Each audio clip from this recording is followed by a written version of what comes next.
प्रकार का स्टडी करेंगे। तो चलिए हेडिंग डालते हैं, गोलीय दर्पण के क्या प्रकार होते हैं। किस दर्पण के प्रकार पढ़ने वाले हैं बोलिए तो?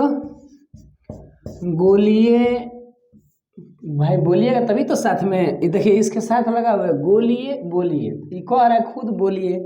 तो गोलीय दर्पण, गोलीय दर्पण के प्रकार हम लोग क्या हेडिंग डालने वाले हैं? गोलीय दर्पण के प्रकार। इसको अंग्रेजी में क्या लिख सकते हैं? Types of. गोलीय दर्पण को क्या बोलते हैं? स्फेरिकल। पिछला हम लोग लेक्चर में दर्पण के 3 प्रकार पढ़े, जिसमें से एक का नाम समतल था और दूसरा हम लोग क्या पढ़ने वाले हैं? गोलीय, और तीसरा भी पढ़ लेंगे। तो टाइप्स ऑफ स्फेरिकल मिरर, कौन सा मिरर की बात करने वाले हैं? Types of spherical mirror. तो देखिए जो गोलीय दर्पण हैं ये 2 प्रकार के होते हैं। ये कैसे 2 प्रकार के हो गए? क्योंकि गोलीय दर्पण एक कांच का टुकड़ा होता है, मतलब एक खोखले गोले का भाग होता है। अब खोखले गोला है, मान लीजिए कि गोला से इसे काट के निकाल दिए, एक गोला के काट के हिस्सा निकाल लें, तो इसमें पेंट करने का मेरा क्या है? 2 आधार हो सकता है। एक तो बाहर से पेंट कर सकते हैं या एक तो अंदर से पेंट कर सकते हैं। अब जिधर से हम पेंट करेंगे उधर तो लाइट का रिफ्लेक्शन होगा नहीं, तो इसके वजह से ही हम लोग इसके परावर्तक सतह के आधार पर हमारा गोलीय दर्पण कब प्रकार के हो गए? 2 प्रकार के हो गए। एक का नाम है अवतल दर्पण और एक का नाम है उत्तल दर्पण। तो चलिए लिख लेते हैं। अब हमको लिखना होगा तब लिख सकते हैं कि गोलीय दर्पण मुख्यतः 2 प्रकार के होते हैं और उनका नामकरण कर लिया जाए कि कौन कौन है। तो चलिए लिखते हैं, यहीं पर लिख देते हैं। एक का नाम क्या है मेरा? अवतल दर्पण। अवतल दर्पण, इसको अगर अंग्रेजी में हमें लिखना होगा तो लिख सकते हैं इसको कनकेव मिरर। अवतल दर्पण को हम लोग क्या बोलते हैं इंग्लिश में? Concave mirror. दूसरा का नाम हमारा बताइए क्या है? उत्तल दर्पण। उत्तल दर्पण, इसको हम लोग क्या लिख सकते हैं? Convex mirror. ये समझिए कोमा दे दिए हैं, ठीक है। तो अब हम करेंगे क्या? बारी बारी से वही पढ़ेंगे। एक बार अवतल दर्पण को पढ़ते हैं, और देखिए यहाँ पर अवतल दर्पण का जितना हमको 10th में ज़रूरत है एग्जाम लेवल से उतना चीज़ों को पढ़ेंगे, ठीक है।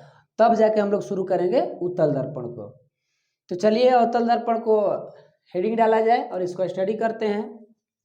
तो इसको लिखना होगा, तो आप देखिए नोट्स बनाते चलिए अच्छा तरीका से। इसको मिटा दें, चलिए इसको मिटा दिया जाए। तो बताइए गोलीय दर्पण कितने प्रकार के होंगे? तो गोलीय दर्पण सर 2 प्रकार के होंगे। एक का नाम क्या है? अवतल दर्पण, और दूसरा का नाम क्या है? उत्तल दर्पण। इसको ऐसे बोल देंगे कनकेव मिरर और convex mirror. How many kinds of spherical mirror? There are 2 types of spherical mirror. तो एक का नाम है कन्वेक्स मिरर और एक का नाम है सॉरी, इसका नाम कनकेव है, इसका नाम कन्वेक्स है ना।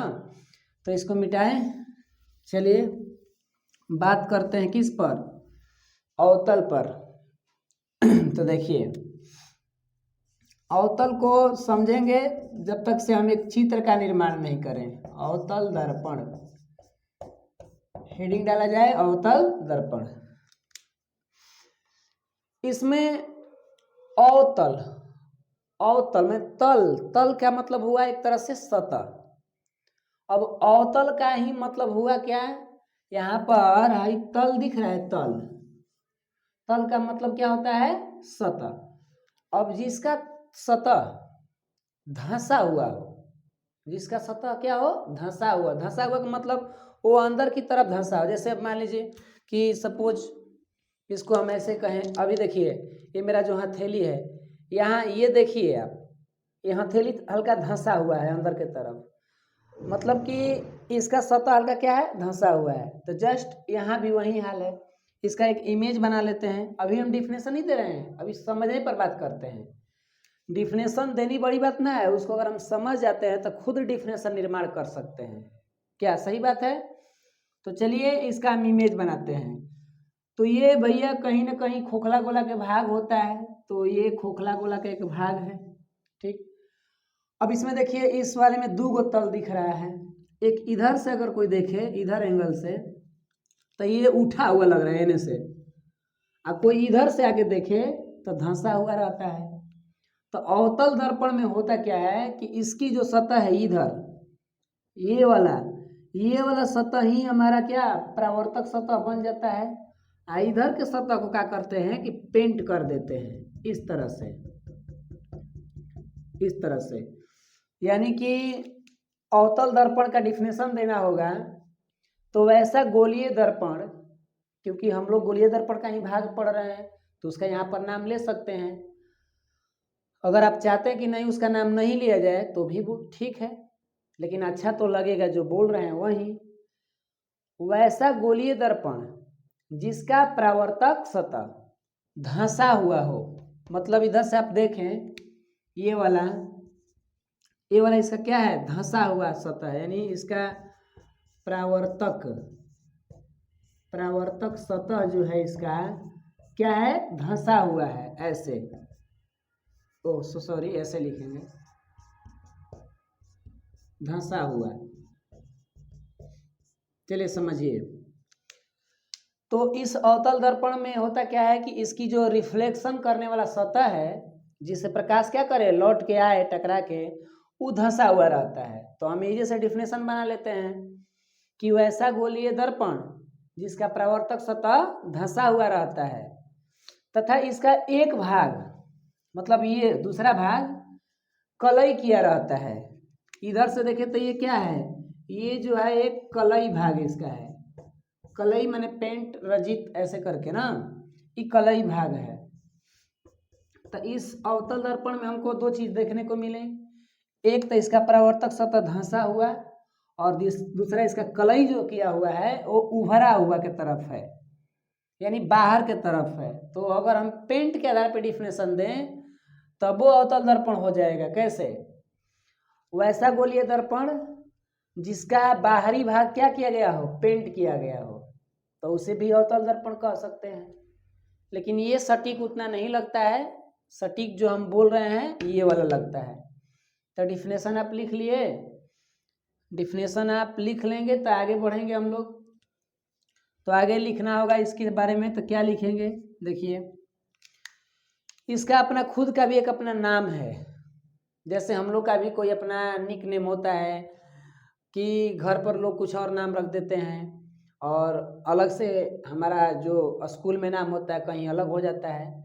यानी कहीं ना कहीं आदमी का अपना दो नाम हो जाता है, अधिक लोगों का ही है। अब कोई कहेंगे सर मेरा नाम एक ही है, तो उसे कोई दिक्कत नहीं है, लेकिन ज़्यादातर देखिएगा तो हर एक व्यक्ति कहीं ना कहीं दो नाम पड़ जाता है। तो इसका दूसरा नाम क्या है, अवतल दर्पण का दूसरा नाम अभिसारी दर्पण है। लिख देते हैं, इसका दूसरा नाम क्या है, अभिसारी दर्पण। अभिसारी दर्पण। अब यहाँ से भी क्वेश्चन बन सकता है कि सर इसका दूसरा नाम अभिसारी ही क्यों पड़ा। तो आगे चलकर जब हम लोग दर्पण में प्रतिबिंब का बनना पढ़ेंगे तो वहाँ पर इस सब का जानकारी हम लोग ले लेंगे। ठीक है, अभी बस हम थोड़ा इंट्रोडक्शन जान रहे हैं तो इसको लिख लेते हैं और इसकी आगे चल के एक्सप्लेन कर लेंगे, क्या दिक्कत। तो लिखा जाए, उत्तल दर्पण के बारे में अब स्टडी कर ले अच्छे ढंग से। उत्तल दर्पण कौन सा नंबर का था, दूसरा नंबर का। ठीक है, अब देखिए ये जो है उत्तल, इसमें भी तल आ रहा है, लेकिन उत्तल, उ का मतलब उभरा हुआ तल, यानी ये अवतल दर्पण के क्या है, विपरीत कार्य है। अवतल दर्पण में उसका परावर्तक सतह धंसा हुआ था, लेकिन इसमें इसका तल क्या रहेगा, उभरा हुआ। इसका नाम में से लिखा हुआ है उत्तल। उ मतलब समझिएगा उभरा हुआ। अगर कहीं दोनों दर्पण में कंफ्यूजन हो गया तो मन में तुरंत आ जाइएगा, हाई अगर याद कर लीजिएगा तो अवतल अपने से याद हो जाएगा। नहीं, उत्तल में उभरा हुआ, ऐसे मन में सोचेंगे उत्तल में उभरा हुआ यानी अवतल में धंसा हुआ है। तो एगो याद करिए, दूसरा अपने आप याद हो जाएगा। तो चलिए उत्तल का जरा फिगर बनाते हैं, ये कैसा होता है। तो उत्तल का फिगर इस टाइप के बनेगा, ऐसे,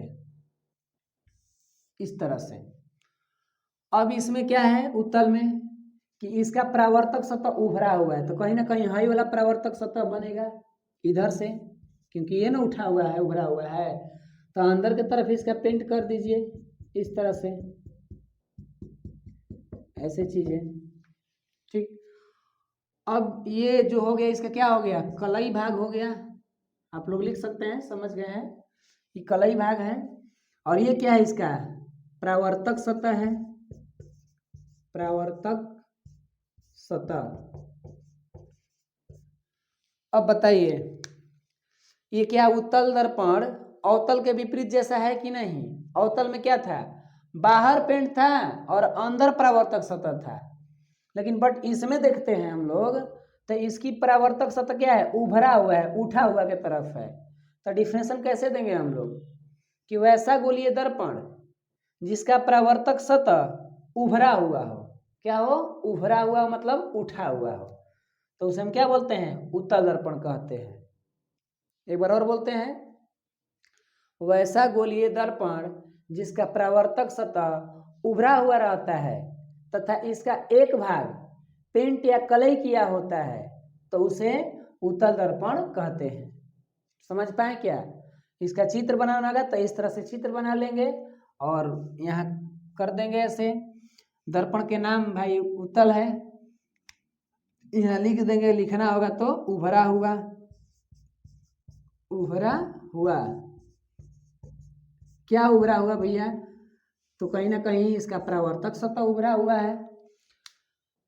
अब देखिए इसका भी अपना खुद का कुछ नाम होंगे तो हमें लिखना होगा, बताएंगे इसका दूसरा नाम क्या होगा। तो इसका दूसरा नाम जो है अपसारी दर्पण है। उत्तल दर्पण का दूसरा नाम क्या है, अपसारी दर्पण। अगर कहीं ऑब्जेक्टिव क्वेश्चन आ जाएगा कि किस दर्पण को अपसारी दर्पण कहते हैं तो उत्तल दर्पण को कहते हैं। यहाँ तक बातें हमारा क्लियर हुई। इसका डिफिनेशन, इसका दूसरा नाम, समझ गए क्या। इससे और कुछ लिखना होगा तो नोट में करके बातें लिख लेंगे, पॉइंट कर लेंगे, अच्छा रहेगा। इसमें क्या नोट में लिख देंगे कि उत्तल दर्पण में भीतरी भाग पेंट या कलई किया हुआ रहता है, जबकि अवतल में देखे तो बाहरी भाग पेंट या कलई किया हुआ रहता था। तो इस तरह से उत्तल दर्पण हमारा खत्म हुआ। अब हम चलेंगे उत्तल दर्पण के क्या उपयोग के लिखने। अच्छा एक बात बताइए, इसमें जो प्रतिबिंब बनेगा, कोई वस्तु का प्रतिबिंब बनेगा, वो वास्तविक बनेगा कि काल्पनिक बनेगा। ये बात तो हम अवतल में भी नहीं बताए थे। लास्ट में जैसे देखिए, जब इन दोनों दर्पणों को हम खत्म कर लेंगे, अवतल उत्तल दोनों को खत्म कर लेंगे, फिर इन दोनों में अंतर पढ़ेंगे। इनका जितना नॉलेज है इन तो हम लोग ग्रहण कर ही रहे हैं, जितना हमको जरूरत पड़ रहा है। उसके बाद इन दोनों में अंतर लिख लेंगे।